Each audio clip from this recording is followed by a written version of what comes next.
दुनिया में हजारों इन्वेस्टर्स आए, कुछ ने तेजी में पैसा बनाया, कुछ ने मार्केट क्रैश में बड़ा फायदा कमाया, लेकिन सिर्फ एक इंसान ऐसा था जिसने लगभग 60 साल तक लगातार मार्केट को हराया, वो भी बिना डेली ट्रेडिंग, बिना प्रेडिक्शन और बिना मुश्किल इंडिकेटर के। उस इंसान का नाम है वॉरेन बफेट।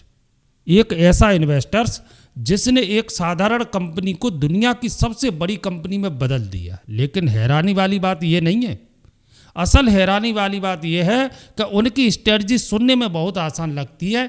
अच्छी कंपनी खरीदो, सही दाम पर खरीदो और लंबे समय तक धैर्य रखो, बस इतना ही। लेकिन अगर ये इतना आसान है तो फिर ज़्यादातर लोग सफल क्यों नहीं बन पाते? क्योंकि वॉरेन बफेट सिर्फ स्टॉक नहीं खरीदते, वे बिजनेस समझती है। वे सिर्फ प्राइस नहीं देखते, असल वैल्यू देखती है। वो मार्केट का शोर नहीं सुनते, लोगों की साइकोलॉजी समझते हैं। इस वीडियो में हम समझेंगे कि वैल्यू इन्वेस्टिंग क्या है, इंट्रिंसिक वैल्यू क्या होती है, इकोनॉमिक मोड कैसे काम करता है, और आखिर में क्यों 90% लोग वॉरेन बफेट की स्ट्रेटजी जानते हुए भी उसे फॉलो नहीं करते। यह वीडियो आपकी इन्वेस्टिंग सोच को बदल सकता है। ज़्यादातर लोग सोचते हैं कि वॉरेन बफेट सिर्फ स्टॉक चुनती है, लेकिन बफेट खुद कहती है मैं स्टॉक पिकर नहीं हूँ, मैं बिजनेस पिकर हूँ। यही उनकी सोच को काफ़ी लोगों से अलग बनाता है। जब एक सामान्य इन्वेस्टर किसी कंपनी को देखता है तो वह सबसे पहले शेयर का प्राइस और चार्ट देखता है, लेकिन बफेट चार्ट से ज़्यादा बिजनेस को समझती है। वे देखते हैं कि कंपनी पैसा कैसे कमाती है, उसका बिजनेस मॉडल कितना मजबूत है, क्या कंपनी लगातार प्रॉफिट कमा रही है, कंपनी पर कितना कर्ज है, क्या उसके पास ऐसा फायदा है जिसे दूसरी कंपनियां आसानी से कॉपी नहीं कर सकती, और आने वाले सालों में कंपनी कितना कैश बना सकती है। बफेट शेयर मार्केट को किसी गेम की तरह नहीं देखते, वे इसे एक बड़े शॉपिंग मॉल की तरह देखती है जहां वे अच्छी कंपनियां ढूंढती है। सोचिए, अगर आपको पूरी कंपनी खरीदनी पड़े तो क्या आप सिर्फ इसलिए खरीदेंगे क्योंकि उसका शेयर ऊपर जा रहा है? शायद नहीं। आप पहले समझेंगे कि कंपनी का भविष्य मजबूत है या नहीं। यही बफेट का असली माइंडसेट है, और यही फर्क होता है एक सच्चे इन्वेस्टर और सिर्फ अंदाजे लगाने वाले इंसान में।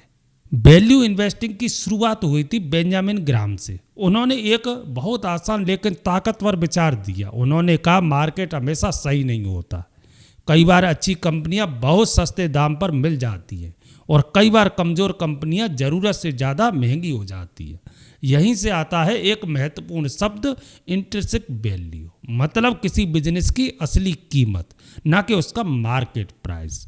वॉरेन बफेट इसी फर्क को समझकर निवेश करती है। मान लीजिए किसी कंपनी की असली वैल्यू 100 रुपये है, लेकिन डर या घबराहट की वजह से मार्केट उसे 60 रुपये में बेच रहा है, तो बफेट उस कंपनी में दिलचस्पी लेती है। लेकिन यहाँ एक जरूरी बात है, इंट्रिंसिक वैल्यू निकालना आसान नहीं होता। यह सिर्फ कैलकुलेशन से नहीं निकलती। इसके लिए चाहिए बिजनेस की गहरी समझ, धैर्य, शांत सोच और भावनाओं पर नियंत्रण, और यही चीज़ ज़्यादातर लोग में नहीं होती। बफेट कहते हैं कि प्राइस वो है जो आप चुकाते हैं, लेकिन वैल्यू वो है जो आपको मिलती है। यानी असली समझ सिर्फ शेयर के दाम में नहीं है, बल्कि उस बिजनेस की ताकत में होती है। बहुत लोग सोचते हैं कि वैल्यू इन्वेस्टिंग का असली मतलब सिर्फ सस्ते स्टॉक खरीदना होता है, लेकिन वॉरेन बफेट की सोच इससे कहीं ज़्यादा गहरी है।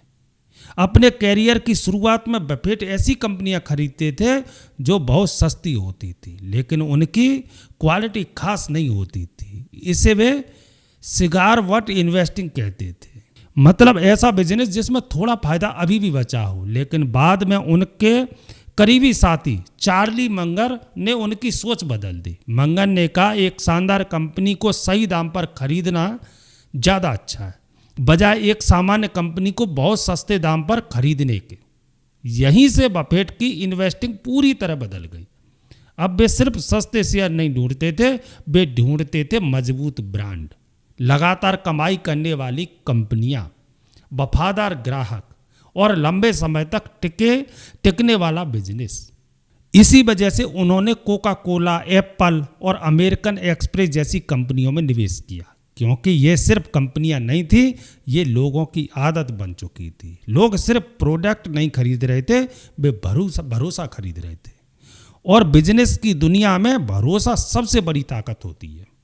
वॉरेन बफेट एक शब्द बार बार इस्तेमाल करते हैं, इकोनॉमिक मोट। मोट मतलब किले के चारों तरफ बनी गहरी खाई। जितनी बड़ी खाई उतना सुरक्षित किला। बिजनेस की दुनिया में इसका मतलब है ऐसी ताकत जिसे दूसरी कंपनियां आसानी से कॉपी न कर सकें। कुछ कंपनियों के पास मजबूत ब्रांड होता है, जैसे कोका कोला। कुछ के पास नेटवर्क का फायदा होता है, जैसे वीजा और मास्टर कार्ड। कुछ कंपनियां ऐसा सिस्टम बनाती हैं जिसे छोड़ना लोगों के लिए मुश्किल हो जाता है, जैसे माइक्रोसॉफ्ट और एप्पल। बफेट ऐसे बिजनेस ढूंढती हैं जो आने वाले 10 या 20 साल तक मजबूत बने रहे, क्योंकि इन्वेस्टिंग सिर्फ तेजी से बढ़ने का खेल नहीं है, लंबे समय तक टिके रहने का खेल भी है। इसी वजह से वॉरेन बफेट हर ट्रेड के पीछे नहीं भागते। .com बबल के समय भी उन्होंने कई टेक कंपनियों से दूरी बनाई, क्योंकि वे उन बिजनेस को अच्छी तरह नहीं समझते थे। लोगों ने उन्हें पुराना सोच वाला कहा, लेकिन जब बबल टूटा तो उनकी सोच सही साबित हुई। बफेट का एक बड़ा नियम है, जिस बिजनेस को आप गहराई से समझते हैं उसी में निवेश करो, क्योंकि हर मौका सही मौका नहीं होता। जब मार्केट क्रैश होता है तो ज़्यादातर लोग डर जाती हैं। शेयर गिरते ही लोग घबराकर बेचने लगती हैं, लेकिन वॉरेन बफेट की सोच अलग होती है। जहां सामान्य इन्वेस्टर डर देखते हैं, वहीं बफेट अवसर देखते हैं। क्यों? क्योंकि अच्छी कंपनियां उस समय सस्ते दाम पर मिलती हैं। बफेट का एक प्रसिद्ध विचार है, जब लोग लालच में हों तो सावधान रहो, और जब लोग डरे हुए हों तो अवसर ढूंढो। लेकिन इसे असल जिंदगी में करना बहुत मुश्किल होता है, क्योंकि मार्केट क्रैश सिर्फ पैसों को प्रभावित नहीं करता, यह इंसान की भावनाओं को भी हिला देता है। डर, घबराहट और भविष्य की चिंता, यहीं पर सब ज़्यादातर लोग गलत फैसले लेते हैं। बफेट की सबसे बड़ी ताकत सिर्फ तेज दिमाग नहीं है, बल्कि शांत स्वभाव है। वे लंबे समय तक धैर्य बनाए रखते हैं। उन्होंने कहा था कि शेयर मार्केट अक्सर अधीर लोगों से पैसा लेकर धैर्य रखने वालों को देता है। इतिहास भी यही दिखाता है। हर बड़ा क्रैश एक दिन खत्म हुआ है, लेकिन डर में लिए गए फैसले लंबे समय का नुकसान कर सकते हैं। इसीलिए बफेट भावनाओं से नहीं, समझ और धैर्य से निवेश करते हैं। अब सवाल आता है कि वॉरेन बफेट किसी कंपनी को चुनते कैसे हैं। वे शेयर का दाम नहीं देखते, बल्कि पूरे बिजनेस को गहराई से समझते हैं। सबसे पहले वे देखते हैं कि कंपनी लगातार कमाई कर रही है या नहीं। अगर कोई बिजनेस कई सालों से लगातार प्रॉफिट बना रहा है तो वह उसकी मजबूती दिखाता है। इसके बाद बफेट देखते हैं कि कंपनी अपने पैसों का इस्तेमाल कितनी समझदारी से कर रही है, यानी कम पूंजी में अच्छा फायदा बना पा रही है या नहीं। वे ज़्यादा कर्ज वाली कंपनी से सावधान रहते हैं, क्योंकि ज़रूरत से ज़्यादा कर्ज भविष्य में बड़ी परेशानी बन सकता है। बफेट एक और ज़रूरी चीज़ देखती है, कंपनी के पास असली कैश कितना बच रहा है। कई कंपनियां कागज़ों में अच्छी दिखती हैं, लेकिन असली कैश कम बनाती हैं। इसके अलावा बफेट ईमानदार मैनेजमेंट को बहुत महत्व देती है। उनके लिए भरोसेमंद लोग सिर्फ तेज दिमाग से ज़्यादा जरूरी है। और सबसे खास बात, वे ऐसे बिजनेस पसंद करते हैं जिन्हें आने वाले सालों में समझना आसान हो, जैसे इंश्योरेंस, बैंकिंग और मजबूत कंज्यूमर ब्रांड। वे सिर्फ ट्रेंड देखकर निवेश नहीं करते, बल्कि लंबे समय की स्थिरता देखते हैं। वॉरेन बफेट की दौलत का सबसे बड़ा राज क्या है? कंपाउंडिंग। लेकिन कंपाउंडिंग सिर्फ पैसों में नहीं होती, ज्ञान भी समय के साथ बढ़ता है। अच्छी आदतें भी मजबूत होती है, अनुशासन भी धीरे धीरे असर दिखाता है, और लोगों का भरोसा भी समय के साथ बनता है। बफेट ने कभी जल्दी अमीर बनने की कोशिश नहीं की। उन्होंने सालों तक धैर्य रखा और लगातार सही फैसले लेते रहे। यही वजह है कि उनकी सफलता धीरे धीरे बहुत बड़ी बनती गई। आज ज़्यादातर लोग तुरंत परिणाम चाहते हैं। वे जल्दी पैसा कमाने वाले शेयर, वायरल ट्रेंड और कम समय में अमीर बनने के तरीके ढूंढते हैं। लेकिन बफेट की सोच अलग है। वे धीरे धीरे मजबूत संपत्ति बनाते हैं, और अक्सर धीरे बनने वाली संपत्ति लंबे समय तक टिकती भी है। एक दिलचस्प बात यह है कि बफेट की ज़्यादातर दौलत 50 साल की उम्र के बाद बनी है। क्यों? क्योंकि कंपाउंडिंग को असर दिखाने में समय लगता है। शुरुआत में बदलाव छोटा दिखता है, लेकिन लंबे समय बाद वही चीज़ बहुत बड़ी बन जाती है। इसीलिए बफेट के लिए धैर्य इन्वेस्टिंग की सबसे बड़ी ताकत है। इस दुनिया में कोई भी इन्वेस्टर पूरी तरह परफेक्ट नहीं होता, यहाँ तक कि वॉरेन बफेट भी नहीं। उन्होंने भी अपने जीवन में कई बड़ी गलतियाँ की हैं और यही बात उन्हें बाकी लोगों से अलग बनाती है। वे अपनी गलतियों को छिपाते नहीं हैं, बल्कि खुलकर स्वीकार करती हैं। उनकी सबसे बड़ी गलती थी डेक्स्टर शूज कंपनी में निवेश। उन्होंने अपनी कंपनी के शेयर देखकर बिजनेस खरीदा, लेकिन बाद में वह बिजनेस सफल नहीं हो पाया। बफेट ने खुद माना कि इस फैसले से उन्हें बहुत बड़ा नुकसान हुआ था। एक और गलती थी, उन्होंने अमेजॉन जैसी कंपनियों की ताकत को शुरुआत में पूरी तरह नहीं समझा।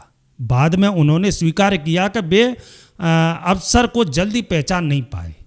इसके अलावा उन्होंने एयरलाइंस कंपनियों में भी निवेश किया, जबकि पहले वे इस उद्योग में को कमज़ोर बिजनेस मानते थे। लेकिन बाद में परिस्थिति बदल गई और उन्हें बाहर निकलना पड़ा। इन सभी गलतियों से सबसे बड़ा सबक यह मिलता है कि इन्वेस्टिंग में गलती होना सामान्य बात है। असल फर्क इस बात से पड़ता है कि इंसान अपनी गलती से सीखता है या नहीं। बफेट के लिए इन्वेस्टिंग अहंकार का खेल नहीं, सीखने और लगातार बेहतर बनने का सफर है। अब सबसे बड़ा सवाल आता है, अगर वॉरेन बफेट की इन्वेस्टिंग स्ट्रेटजी सबके सामने है, तो फिर हर इंसान सफल क्यों नहीं बन पाता? क्योंकि समस्या जानकारी की नहीं, व्यवहार की है। वैल्यू इन्वेस्टिंग सुनने में बहुत साधारण लगती है। इसमें रोज का रोमांच कम होता है, बार बार खरीदने और बेचने की जरूरत कम होती है और तुरंत खुशी देने वाला उत्साह भी कम होता है। लेकिन लंबे समय में यही तरीका बड़ी संपत्ति बना सकता है। समस्या यह है कि ज़्यादातर लोग धैर्य खो देती है। मार्केट हर दिन शोर पैदा करती है, कभी डर फैलता है, कभी भविष्यवाणी होती है, कभी लोग किसी नए ट्रेंड के पीछे भागने लगते हैं और इसी दबाव में लोग भावनाओं से फैसला लेने लगते हैं। वॉरेन बफेट का मानना है कि सफल इन्वेस्टिंग के लिए सिर्फ तेज दिमाग की जरूरत नहीं है, सबसे जरूरी है भावनाओं को नियंत्रित रखना। क्योंकि कई बार इंसान का सबसे बड़ा दुश्मन मार्केट नहीं, उसकी अपनी घबराहट होती है। इसीलिए बफेट शांत सोच, लंबे समय का नजरिया और धैर्य को सबसे बड़ी ताकत मानती है, और शायद यही चीज़ सबसे कठिन भी है। वॉरेन बफेट की स्ट्रेटजी सिर्फ इन्वेस्टिंग का तरीका नहीं है, यह एक सोच है, यह एक जीवन दर्शन है। यह हमें सिखाती है कि शॉर्टकट से दूर रहो, भीड़ के पीछे मत भागो, बिजनेस को समझो, धैर्य रखो और समय को अपना काम करने दो। बफेट ने साबित किया है, बड़ी दौलत बनाने के लिए बहुत मुश्किल तरीके जरूरी नहीं होते, जरूरी होती है अनुशासन, शांत सोच, लंबे समय का नजरिया और भावनाओं पर नियंत्रण। उन्होंने कभी रोज मार्केट का अनुमान लगाकर पैसा नहीं बनाया, उन्होंने इंसानों के व्यवहार को समझकर सफलता पाई है। और शायद यही वजह है कि उनकी सीख आज भी उतनी मजबूत है। समय बदलता है, नई टेक्नोलॉजी आती है, मार्केट ऊपर नीचे होता रहता है, लेकिन इंसान की भावनाएं अक्सर वैसी ही रहती हैं। डर, लालच और धैर्य, यही चीज़ें लोगों से गलत फैसले करवाती हैं। और बफेट की पूरी सोच इन्हीं भावनाओं को नियंत्रण करने पर आधारित है। इसलिए उनकी इन्वेस्टिंग सिर्फ पैसा कमाने के बारे में नहीं, बल्कि सही सोच विकसित करने के बारे में, और शायद यही उनकी सबसे बड़ी ताकत है। तो आज के वीडियो में बस इतना ही, मिलते हैं अगले वीडियो में, तब तक के लिए जय हिंद।